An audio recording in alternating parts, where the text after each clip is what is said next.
Timpa? Nahiya kasi ako magtanong kay senyor eh. Baka makalitan kasi sa akin. Pero, tuwing kailan ba kayo sumasahod dito? Kailangan ko kasi ng pera eh. Kaya lang, mawala naman akong sasahodin kasi bago pa lang ako, di ba? Tanungin mo na lang si Hugo tungkol dyan. Saka, para saan ba yung kailangan mo? Para kay nanay eh. Kailangan siya operahan sa puso, kailangan ng malaking pera.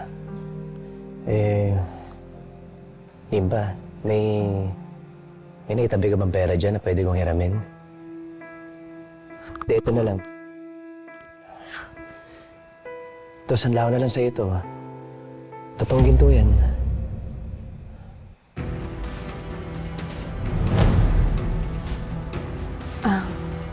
Moises, pasensya ka na. Gusto din kitang tulungan pero wala akong pera. Di ko naman kasi masanla ito sa sanlahan eh. Baka mamaya marimatan, di ko na matubos, di ba? Ito na lang naiwan sa akin ng mga tunay kong magulang eh.